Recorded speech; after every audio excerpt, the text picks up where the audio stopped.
Hello my dear student. तो कैसे हैं आप लोग?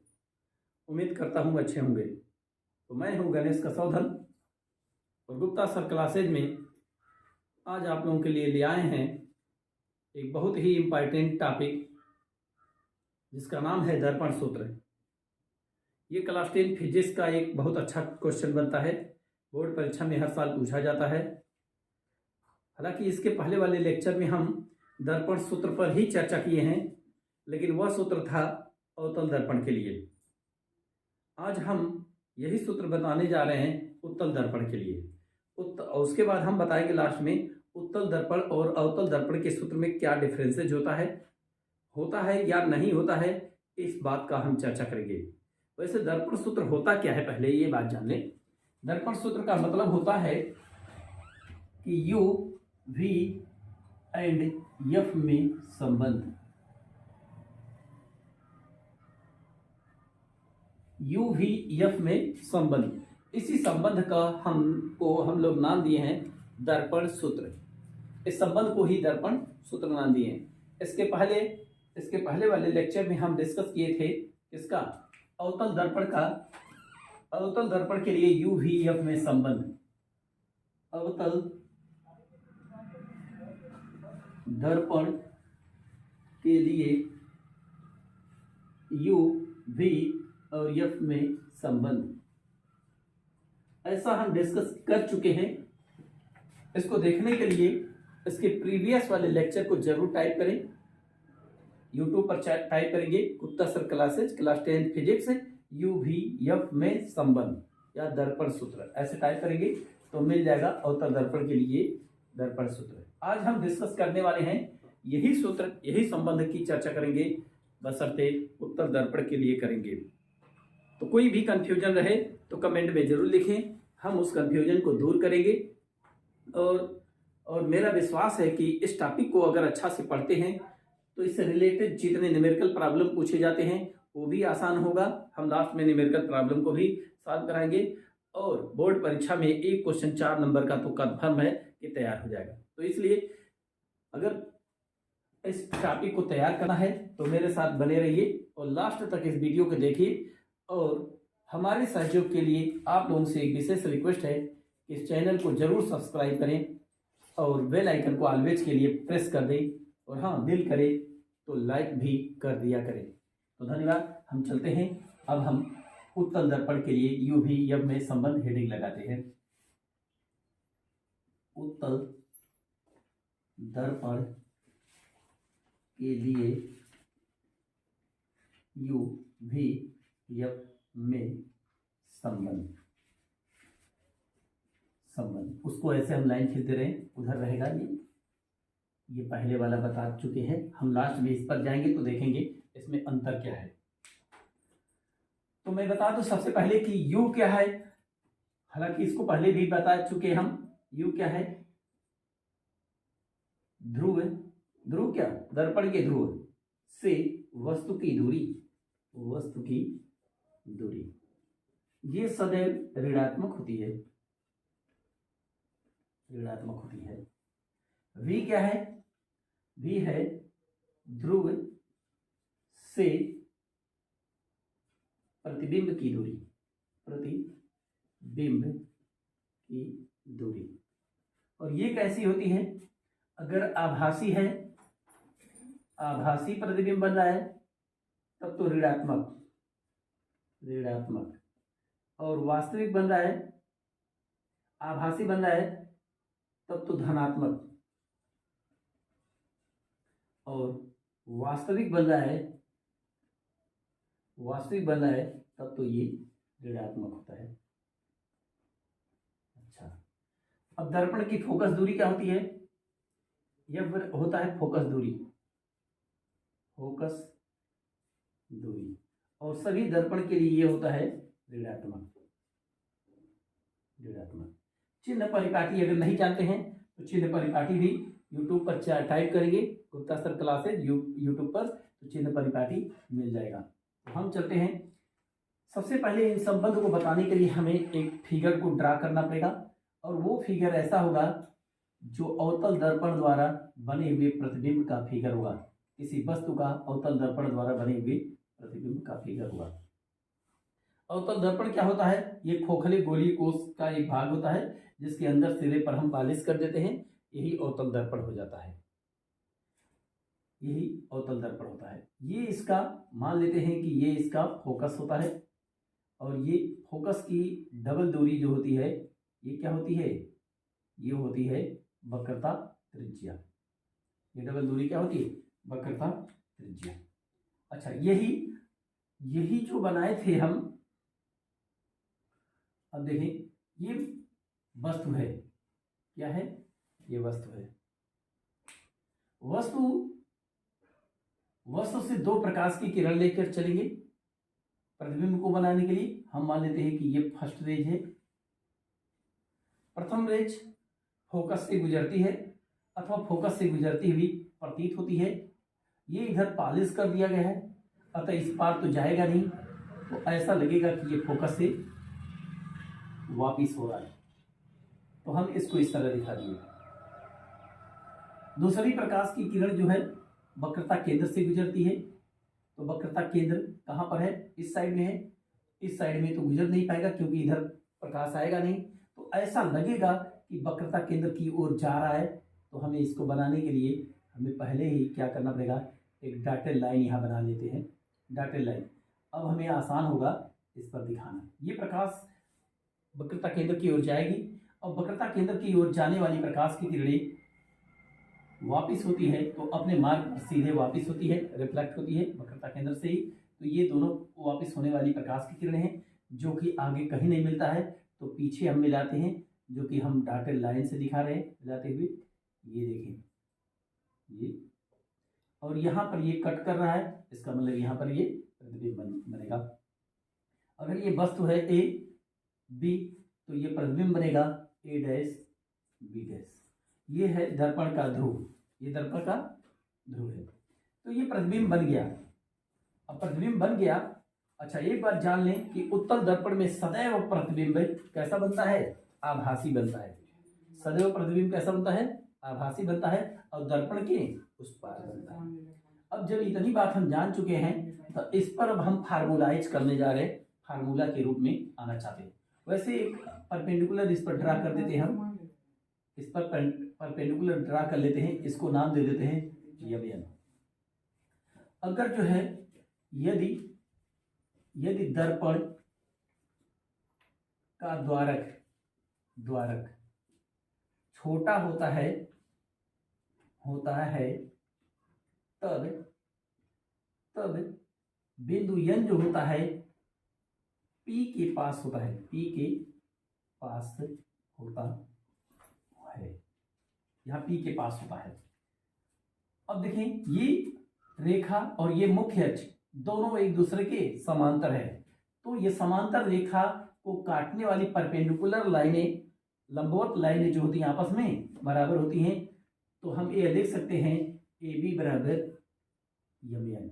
ये बात हमें लिख सकते हैं, यहाँ से यहाँ ये जा रहा है इसलिए। अब हम क्या करते हैं? उस त्रिभुज की कल्पना कर लेते हैं। त्रिभुज की कल्पना कैसे कर सकते हैं? हम देखिए, एक त्रिभुज बना रहे हैं, त्रिभुज ए बी और क्या सी, त्रिभुज ए बी सी तथा त्रिभुज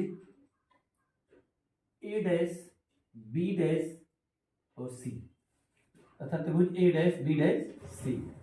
हम इन त्रिभुजों को यहां पर हम दिखा देते हैं तो ज्यादा क्लियर हो जाएगा। ये है ए बी, और उस पार यहां तक गया है कौन? सी। ये है सी, तो ये त्रिभुज ए बी सी हो गया। अब बीच में पड़ा है क्या? ए डैश बी डैश, तो ये त्रिभुज ए डैश बी डैश और ये सी होगा। मतलब एंगल सी जो होता है, angle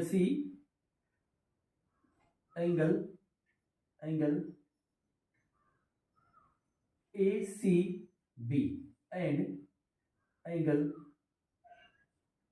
A dash C B, तो ये एंगल जो कोण मिल रहा है ये दोनों त्रिभुज के लिए क्या मिल रहा है, कॉमन मिल रहा है, अतः ये क्या होंगे, समकोणिक होंगे। एंगल ए सी बी बराबर angle A dash C B, अतः दोनों त्रिभुज समकोणिक होंगे,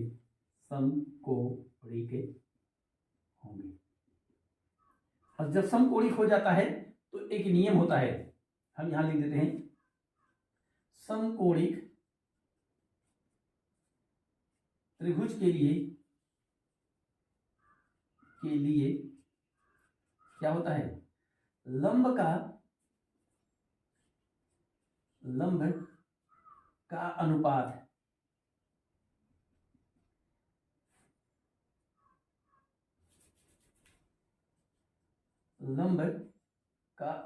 है बराबर आधार का अनुपात। तो लंब का अनुपात क्या होता है, अनुपात का मतलब भाग देना, बटा करना।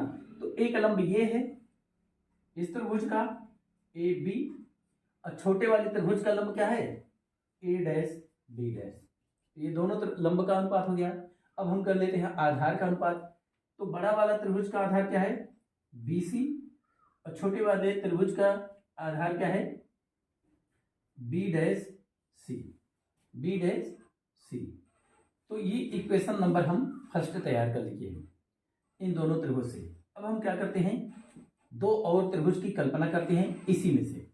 तो हम यहां पर लिख देते हैं, क्या हम अलग लिख देते हैं, क्या लिखते हैं, एक त्रिभुज तो देख रहे हैं, त्रिभुज M N B dash, M N F and तथा त्रिभुज A dash B dash F में। इन दोनों त्रिभुज को पहले बना दें, तब देखेंगे बता आसान हो जाएगा। यहां पर बना दे रहे हैं, this is M N and this is F, ये एफ है, और बीच में क्या है, ए डैश बी डैश, ऐसा दिख रहा होगा। तो इसमें भी ये एंगल जो है कॉमन एंगल है दोनों त्रिभुज के लिए, अतः ये दोनों त्रिभुज क्या होंगे, समकोणिक होंगे। एंगल यम एफ एन बराबर angle A dash F B dash, अतः समकोणिक होंगे। क्या होंगे, समकोणिक होंगे। और समकोणिक के लिए फिर यही नियम लगाएंगे, लंब का अनुपात बराबर आधार का अनुपात। तो लंब इसमें क्या है, लंब है यम एन, और क्या लंब है, ये बड़े त्रिभुज का लंब है, ये छोटे त्रिभुज का लंब है, ए डैश बी डैश बराबर आधार का अनुपात, बड़े वाले का आधार क्या है, एन एफ, अब बटे छोटे वाले का आधार क्या है, बी डैश एफ। ये हम अभी इक्वेशन 2 नहीं मानते हैं, क्योंकि हमने पहले लिख दिया है यम एन बराबर ए बी। तो यहां पर लिख देते हैं यम एन बराबर ए बी, अतः हम ये लिख सकते हैं। अब हम थोड़ा इरेज करते हैं, इरेज करके ऊपर चलते हैं, क्योंकि नीचे वाला हो सकता है कि ना आ रहा हो, उसमें इरेज कर देते हैं थोड़ा।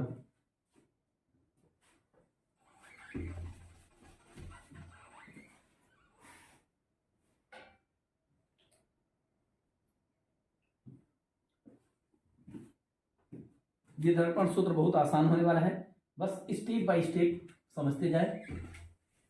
इससे कठिन से कठिन क्वेश्चन को भी सॉल्व करना आसान होगा। हम वो ट्रिक बताएंगे लास्ट में, जिससे सारे क्वेश्चन बच्चों को आसान लगने लगे। हालांकि बच्चों को न्यूमेरिकल प्रॉब्लम बड़ा आंतरिक प्रश्न जिसे कहते हैं कठिन लगता है, हम चाहते हैं कि वही प्रश्न आसान हो जाए। तो फिगर तो हम मिटा दिए, लेकिन कोई बात नहीं, इसको पोस्ट करके नोट कर लेंगे वीडियो को, क्योंकि अपना नोट्स बेस्ट नोट होता है। अगर आवश्यकता समझेंगे तो कमेंट करेंगे, हम नोट्स PDF में उपलब्ध करा देंगे। तो चलते हैं, देखते हैं MN बराबर AB। जब MN बराबर AB तो MN को हम AB से हटा सकते हैं, तो मिल जाएगा AB बटे AB डैश बराबर NF बटे B डैश F। हाँ, एक बात और लिखे थे कि अगर द्वारक छोटा है तो बिंदु N बिंदु P के पास हो जाता है, तो हम ये भी लिख सकते थे कि AB बटे AB डैश बराबर ये N P के पास चला जाएगा तो PF हो जाएगा बटे B डैश F। तो ये इक्वेशन हम 2 मान लेते हैं। अब इक्वेशन 2 और 1 की हम तुलना कर देते हैं। यहाँ लिखते हैं समीकरण 1 व 2 की तुलना करने पर। तो थोड़ा कर ले तुलना। इसका लेफ्ट हैंड साइड देखें तो AB बटे A डैश B डैश है, इसका लेफ्ट हैंड साइड AB बटे A डैश B डैश है। तो लेफ्ट हैंड साइड इसका दोनों का क्या है, बराबर है। तो जिसका लेफ्ट हैंड साइड बराबर रहता है समझ लेना उसका राइट हैंड साइड भी बराबर होगा। तो हम ये कह सकते हैं कि BC अपान B डैश C बराबर हो जाएगा PF अपान B डैश F। ये हमें इक्वेशन मिल गया थर्ड। अब इस थर्ड इक्वेशन के सहारे हम लोग आगे बढ़ेंगे, लेकिन इसको थोड़ा हम साफ कर दें बोर्ड को क्योंकि तो जगह कम है। इक्वेशन थर्ड तक आ जाए, इसे पोंछ करके नोट कर लेंगे। हमारा प्रयास है कि क्लास 10 बोर्ड में पूछे जाने वाले सारे क्वेश्चन का जवाब आपको हमारे YouTube के माध्यम से मिल जाएगा।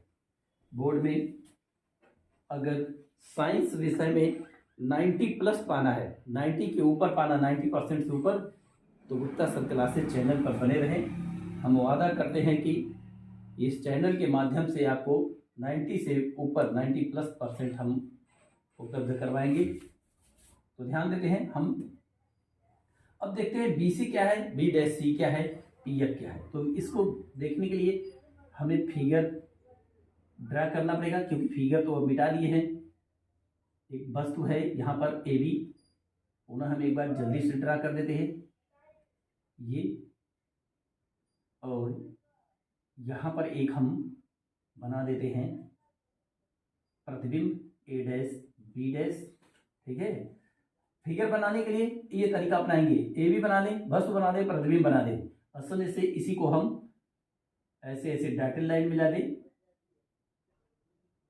ये हो जाएगा F, यहाँ भाग जाएगा, और इसी को हम इसके सर से ऊपर मिलाते हुए आगे बढ़ा देते हैं, और ये हो जाएगा इसका C हो जाएगा। देखिए बन गया, प्रतिबिंब बनाना आसान। अब ये है P। अब इसी में हमें दूरी को देखना है। सबसे पहले तो हम देखते हैं BC। BC कहाँ है, यहाँ से यहाँ तक की दूरी है। BC यहाँ से यहाँ तक की दूरी है। अच्छा, PC क्या हो गया, PC को हम क्या से ये लिख सकते हैं, BC बराबर PB प्लस PC। इसमें कोई दिक्कत हो तो बताएं। हम इतनी लाइन और इतनी बड़ी लाइन जोड़ देंगे तो यहाँ से यहाँ तक की लाइन मिल जाएगी कि नहीं मिल जाएगी, आराम से मिल जाएगा। अच्छा, B डैश C की बात कर लें तो ये है B डैश C। तो B डैश C की बात हम करेंगे तो इतनी बड़ी लाइन में से इतना छोटा लाइन हम काट करके निकाल देते हैं। मान लेते हैं ये यहाँ से तक लाइन जो है P है और ये C है, यहाँ बीच में B डैश है। हमें चाहिए BC, B डैश C, तो इस लाइन को हमें काटना पड़ेगा, इसमें से व पूरे लाइन में से। तो हम लिख सकते हैं B डैश C बराबर हो जाएगा PC माइनस PB डैश। ये पता चल गया। अब हमें चाहिए PF। तो PF के बारे में तो पता है, PF क्या है, फोकस दूरी है। हालांकि BC के बारे में नहीं पता था, इसलिए हमने ऐसा किया, और यहाँ से यहाँ B डैश C के बारे में नहीं पता था, इसलिए ऐसा काम किए, और BC के बारे में नहीं पता था, इसलिए ऐसा हमने काम किया। अब चलिए B डैश F के बारे में चलते हैं। तो ये है F। तो बी डैश एफ बराबर हो जाएगा, हम कह सकते हैं P F minus P B dash, P F minus P B dash, इतना कर सकते हैं। अब इन सब का मान इसी में हम पुट कर देते हैं।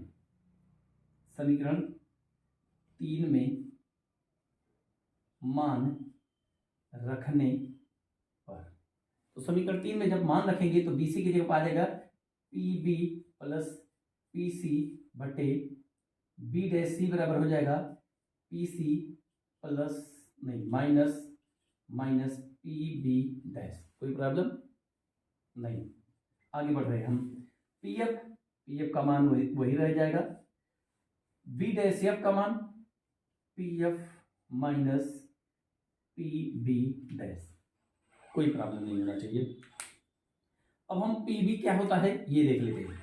पी यहां है, बी यहां है, बी क्या है बी डैश, पी यहां है, बी यहां है, तो ये क्या है वस्तु है। अब वस्तु की दूरी को हम क्या करते हैं, वस्तु की दूरी को u से प्रदर्शित करते हैं। इसका मतलब हम लिख सकते हैं, यहां लिख देते हैं पी बी बराबर u, किधर है इधर है तो माइनस u, फिर पीसी क्या है, पीसी बराबर होगा वक्रता त्रिज्या, वक्रता त्रिज्या, जिसे हम किससे प्रदर्शित करते हैं आर से, क्योंकि उधर है तो प्लस रखते हैं। और क्या है पीसी, ये भी आर हो जाएगा। पी बी डैश, ये पी है ये बी डैश है, तो ये क्या है प्रतिबिंब है। अब प्रतिबिंब की दूरी को हम किससे दिखाएं v से, और उधर है तो धनात्मक, आभासी है तो धनात्मक, आभासी देखिए धनात्मक हम लिखे भी हैं, तो हो जाएगा पी बी डैश बराबर v। अब क्या हमें पता करना है पी एफ क्या होता है फोकस दूरी होती है, तो फोकस दूरी को हम किससे दिखाते हैं एफ से। अब इन सब का मान इसमें हम रख करके फिर आगे बढ़ रहे हैं। थोड़ा फिर से हमें इरेज करना पड़ेगा, तो हम ये इरेज करते हैं ऊपर वाला, इसे पोंछ करके नोट कर लेंगे। फिर हम मान को ऊपर रख करके ऊपर हम बढ़ते हैं। तो पी बी बराबर हो गया माइनस यू बटे नहीं प्लस पीसी बराबर हो गया आर, फिर पीसी है आर, फिर माइनस है पी बी डैश बराबर भी, बराबर आगे बढ़ते हैं। पी एफ बराबर हो गया एफ, फिर पी एफ है तो ये भी एफ, फिर पी बी डैश है तो पी बी डैश क्या है वी है। इसमें कोई दिक्कत, ये हो गया इक्वेशन नंबर 4। अब हम जानते हैं कि अच्छा हमें चाहिए किसमें संबंध यू वी एफ में, और इसमें क्या आ गया यू भी आ गया वी आ गया एफ है, लेकिन आर भी है, तो आर को हमें क्या करना पड़ेगा हटाना पड़ेगा। तो आर बराबर होता है 2f, इससे हट जाएगा तो लिखते हैं minus you plus 2f upon 2f minus v बराबर f अपान f माइनस v। इसी इक्वेशन को हम सॉल्व करते हैं, आगे बढ़ते हैं। थोड़ा हम फिर इरेज करते हैं तब आगे बढ़ते हैं। इसे इरेज कर दे,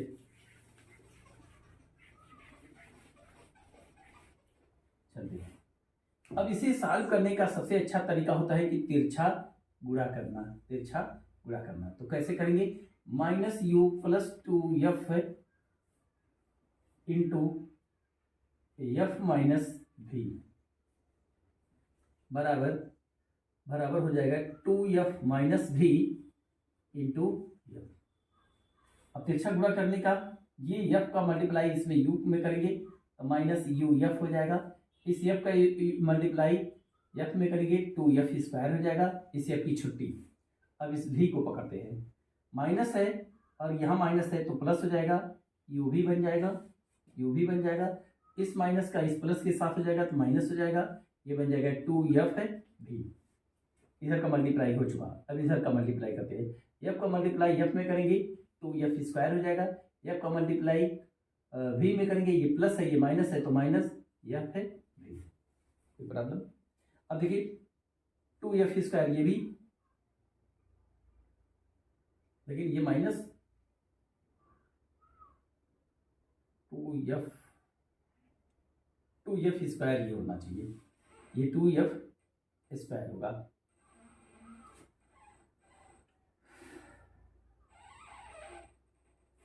तो एक काम करते हैं, पक्षांतरित हम कर लेते हैं। जिस टर्म को आवश्यकता है एक पक्षांतरित होने लायक है, ये एफ भी इधर आ सकता है तो ये प्लस बन जाएगा। तो देखिए माइनस यू एफ माइनस,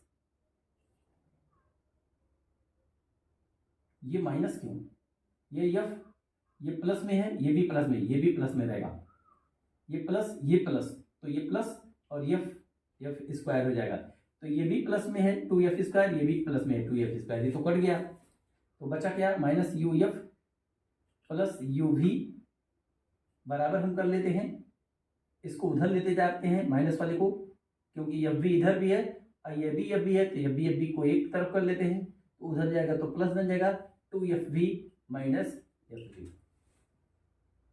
हम इसको पहले लिख सकते हैं यू भी माइनस यू एफ बराबर, ये 2 में से यहाँ 1 छिपा रहता है, 2 में से 1 घटा तो 1 बचेगा, तो इसे हम एफ भी लिख सकते हैं। अब हम क्या करते हैं, यू भी एफ से दोनों पक्षों में भाग देते हैं, भाग देने पर, तो भाग देने पर क्या मिलेगा हमें, देखते हैं यू भी अपान यू भी F minus U F upon you भी एफ बराबर एफ भी अपान यू भी एफ।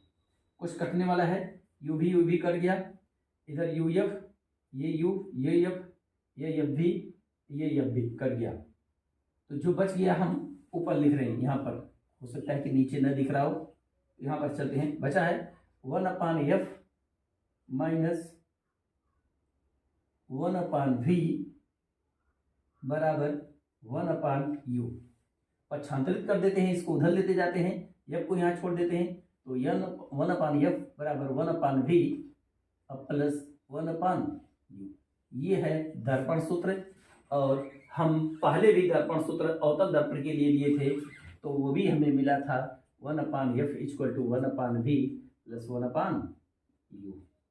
मतलब उत्तल दर्पण के दर्पण सूत्र और अवतल दर्पण के दर्पण सूत्र में कोई डिफरेंसेस नहीं है। इसको वीडियो को पोस्ट करके नोट कर लेंगे, कोई दिक्कत होगा समझने में तो कमेंट करेंगे। इसके बाद का वीडियो हम आवर्धन क्षमता पर बनाएंगे, जो कि नेक्स्ट डे बनेगा। तब तक के लिए बाय बाय, धन्यवाद।